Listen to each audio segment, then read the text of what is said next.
As the Bernie Sanders campaign begins to come to a close, some of his supporters are looking for a place to lay the blame. One such place has been the Twitter feed of former presidential candidate Andrew Yang. A few weeks ago, Yang endorsed Joe Biden, and ever since then, he's been the subject of constant harassment and hate from the Bernie camp. Now, I'm sure many of you watching this very video were disappointed with the fact that Andrew did ultimately endorse Joe Biden over Bernie Sanders. But as this situation has developed, some Bernie influencers are stepping it up a notch, even claiming that Andrew Yang should be imprisoned for endorsing the former vice president. David Doel, who runs the Rational National, published a video the other day titled, "Andrew Yang reveals why he endorsed Joe Biden." Unfortunately for David, his arguments haven't been the most rational lately. Let's watch the clip. On the radio show The Breakfast Club, Andrew Yang appeared to finally reveal why he endorsed Joe Biden.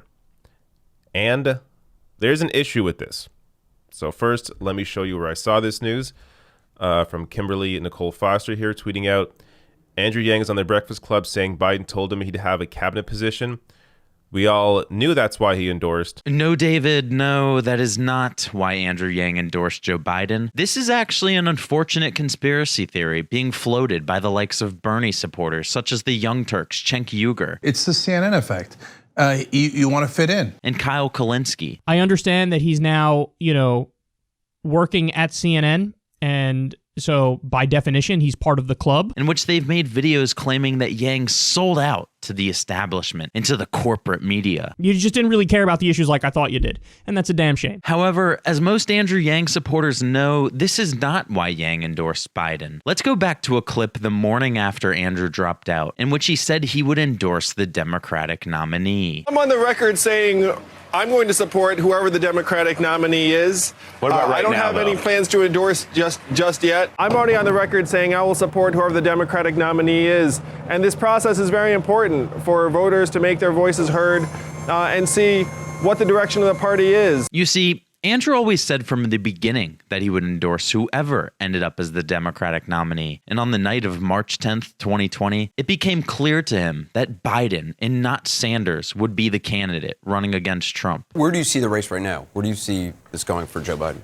I believe that Joe Biden will be the Democratic nominee. And I've always said I'm going to support whoever the nominee is. So I hereby am endorsing Joe Biden to be not just the nominee for the Democratic Party, but the next president of the United States. And I say this, having supported Bernie Sanders in 2016, Bernie was an inspiration for me, inspired my run. But the math says Joe is our prohibitive nominee. We need to bring the party together. Now that we have that out of the way, let's check once more on our friend, Mr. David Doel. David reads his viewers a quote from The Breakfast Club in which Yang was asked if he would have a spot in the Biden administration. Has Biden promised you a cabinet position? We've talked, and I'd have a place in the administration is the pretty clear message. And now here is David's reaction. It's pretty selfish. I mean, if this is the reason why you endorse Joe Biden. That's not why he endorsed Joe Biden. He also goes on to say, well, it appears Joe Biden's going to be the nominee, and I said I was going to back the nominee. Okay, fine. But you could wait until he's actually the nominee. This point by David is actually one that I agree with. However, if you look at it from Yang's point of view, the Democratic Party must unite quickly if they're to defeat Donald Trump. And even though Joe Biden will be the nominee, the convention is not until July. Democrats will need to unite a lot sooner than that if they're to have a shot. And this was the logic in Yang's head. I wanted to let the democratic process play out, and I believe it has. At this point, you can see very clearly that Biden is building a delegate lead that's only going to grow in the days ahead. And so we need to come together as a party starting tonight. We need to start working on defeating Donald Trump in the fall. Back to David. I mean, Andrew Yang had said that he would endorse a candidate that backed a universal basic income. True. Well, right now, Bernie Sanders is fighting for a $2,000 universal basic income during this crisis, a monthly universal basic income of $2,000. So by David's logic, Bernie Sanders should have earned Yang's endorsement because he came out with UBI just in the past few days. You know who else came out for UBI recently before Bernie? That's right, Donald Trump. Pretty much everybody is coming out for UBI right now. And while Biden is not on that list, it still doesn't change the fact that he will be the nominee. But regardless, this. How can we punish Andrew for his evil decision to back Joe Biden over Bernie Sanders? Send him to jail. The other issue with this is a legal issue, because apparently this is illegal. So this is Title 18 U.S. Code Section 599, promise of appointment by candidate.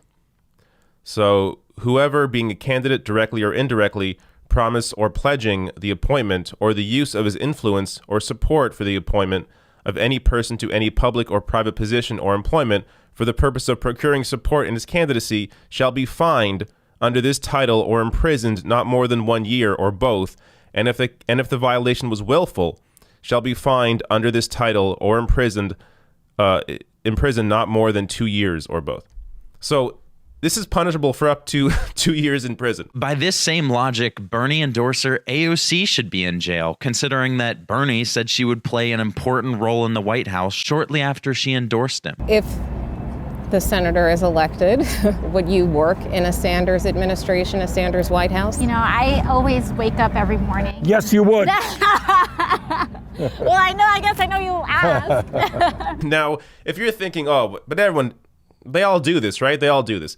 Well, that may be true, but there's usually enough plausible deniability where they're able to get around it. Oh, so it's okay as long as you don't make it obvious. Was it obvious when the Young Turks' Emma Vigeland said that Bernie's team should be doing all they can to secure a Warren endorsement, including a VP promise? Wouldn't that be against the law? Now, of course, I don't think AOC or anyone should go to jail. In fact, Yang has long said that jailing political opponents is not healthy for a democracy. Obviously. That's a pattern that once you establish is very, very hard to break. But all this aside, it doesn't matter because, again, Yang didn't endorse Biden for a spot in the administration, which is the central point in David's argument. Yang never said on The Breakfast Club that he was promised or guaranteed an administration spot. But David has another strategy to smear Yang, this time using some good old character attacks. A lot of these so-called outsiders, Andrew Yang, Tulsi Gabbard in some ways,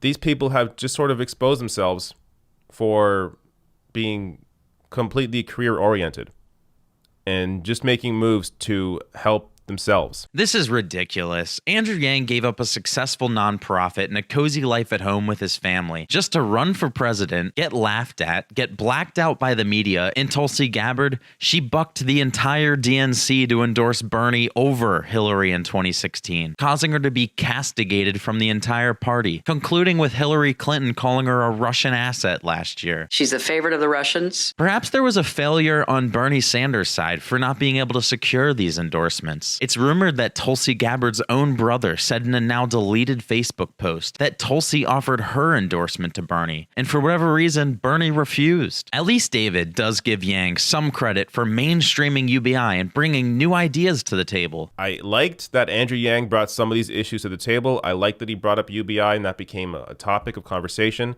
that we are now seeing a lot more focus on during this crisis. But while David is busy trying to boost his credibility, it turns out that his disgust for Yang has been clear since the beginning. Let's watch this clip from August 2019. Fuck Elon Musk. And fuck Andrew Yang. I don't give a shit. So yeah, it's hard to trust a guy who implies he liked Yang before the endorsement. Meanwhile, he was saying fuck him back in August. Now, many of you know that Yang was a Sanders supporter in 2016, even going as far to say that Bernie inspired his run. Bernie was an inspiration for me, inspired my run. But David seems to know better. When you have people like Andrew Yang who pretended to be a Sanders supporter, he said he was a Sanders supporter in 2016, not even be able to endorse the person that you say you support in 2020, at the very least, it's incredibly disappointing. What's disappointing is to see representatives of the Bernie Sanders movement with hundreds of thousands of subscribers spreading misinformation and disingenuous lies. In fact, it's dangerous. It's an irresponsible use of one's platform. It leads to further division. The entire premise of David's video was this idea that Yang did something terrible and broke the law. It isn't honest. It isn't how you build a coalition. If Sanders supporters ever want to have success in the future,